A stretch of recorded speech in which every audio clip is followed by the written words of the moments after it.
They say Christmas Eve is a time for silent nights and holy peace. But in the Miller household, it became the night a father finally saw the light and used it to burn his world to the ground. December 24th, 2025.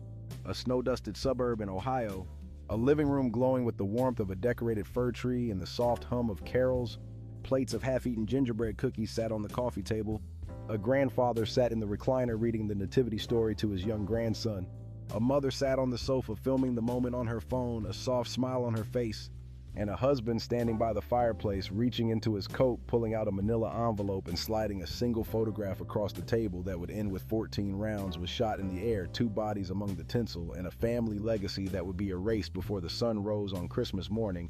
By the time the sirens wailed through the silent streets, the shooter was sitting on the porch steps staring at the falling snow. The weapon was tucked neatly beside him.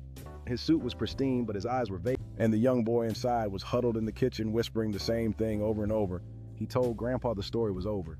He told Grandpa the story was over. But this story doesn't start with a photograph. It starts 22 years earlier in 2003 with a young woman seeking a blessing and a man of the cloth who turned a sanctuary into a cage. Welcome to True Crime Frontier. If you are drawn to the dark corners of the human heart and stories that prove the people we trust most are often the ones we know the least, hit that like button. Subscribe to join our community as we journey into the shadows of the truth. While you're watching, tell us where you're tuned in from. Drop your city or country in the comments below. We value every member of the Frontier family watching from around the globe.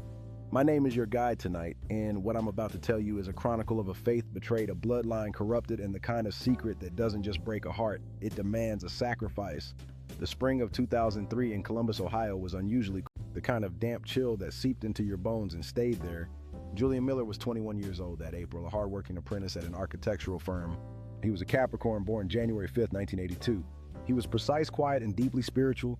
He spent his Saturday mornings volunteering at Grace Covenant Cathedral, the largest ministry in the city.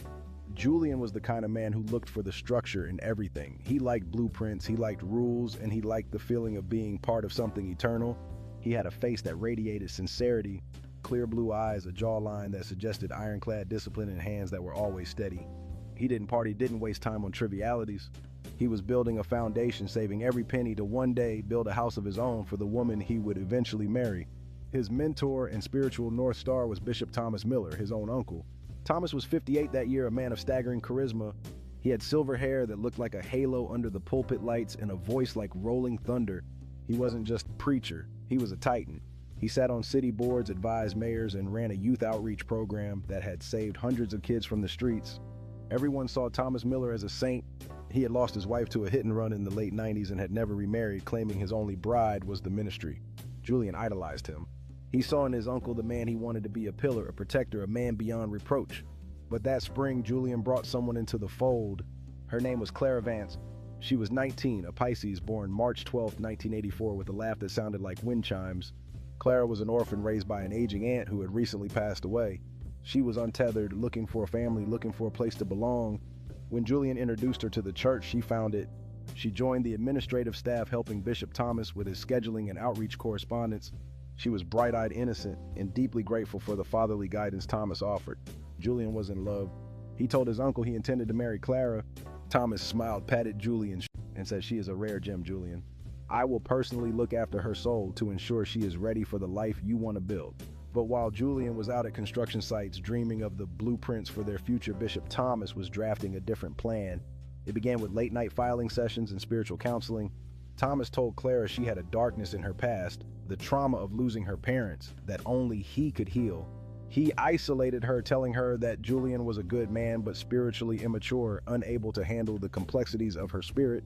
In the summer of 2004, months before the wedding, the line was crossed. In the bishop's private study behind locked oak doors, the man of God became a predator. He convinced Clara that their connection was a divine exception, a secret bond that would empower Julian's future through Thomas's influence. He used her need for a father and her fear of being alone as a leash. By the time Julian and Clara stood at the altar in October 2004, Clara was already 3 weeks pregnant. She stood there in her white dress, trembling. Looking at the bishop who was performing the ceremony, Thomas looked back at her with a steady, possessive gaze as he joined her hand with Julian's. He told the congregation that this union was his greatest success. 7 months later, a baby boy named Leo was born. He was premature, or so the story went. Julian didn't care. He held that boy and saw a miracle. He saw a son He worked double shifts to provide for them, never questioning why his uncle was so generous with tuition funds or why Thomas insisted on taking Leo on grandfather-grandson trips every summer as the boy grew older. For 21 years, the lie held. Leo grew up looking remarkably like the Miller men, strong jaw, commanding presence. Julian took pride in it, thinking the boy took after his side of the family. He never noticed the way Clara went silent whenever Thomas entered the room. He never noticed the way Leo and Thomas shared a look of private, unexplained understanding. The rot stayed hidden until December 22, 2025. Julian, now a successful architect, was clearing out his late uncle's. Bishop Thomas had passed away. Thomas had passed away from a stroke just a month prior. In a hidden safe behind a bookshelf in the bishop's study, Julian found a ledger. It wasn't a book of prayers, it was a book of payments, 21 years of monthly transfers to a private account in Clara's name, and tucked inside the back cover a DNA profile from 2005. It had been run shortly after Leo's birth. The results were clear. The probability of Julian Miller being the father was 0%. The probability of Thomas Miller being the father was 9%. Julian didn't scream. He didn't cry.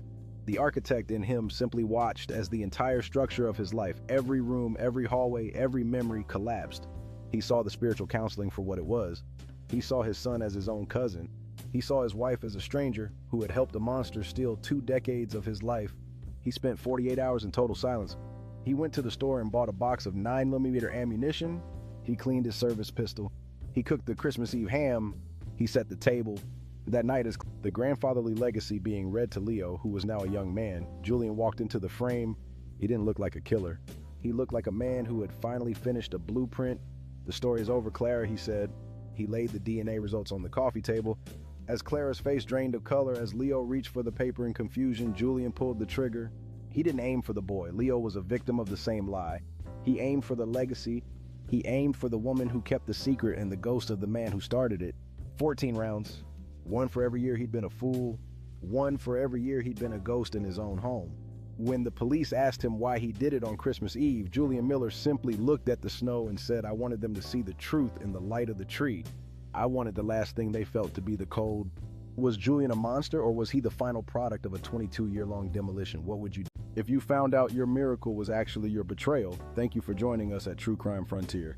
Hit that like button if this story moved you, and subscribe so you don't miss our next journey into the dark heart of the truth. Share this with those who know that the greatest secrets are often kept by the most righteous. Stay observant, stay skeptical, and remember, the person sitting across from you at dinner might be living a story you haven't read yet. Sometimes the most sacred spaces hold the most profane secrets, and the people we call family are merely players in a script we never agreed to follow. As the snow continues to fall on that quiet Ohio suburb, the echoes of those 14 rounds remain a chilling reminder that the truth doesn't just set you free, it often burns down everything you once called home. My name is your host, and this has been a descent into the dark reality of the Miller legacy. We will see you on the next frontier. Until then, keep your eyes open. The shadows are closer than you think.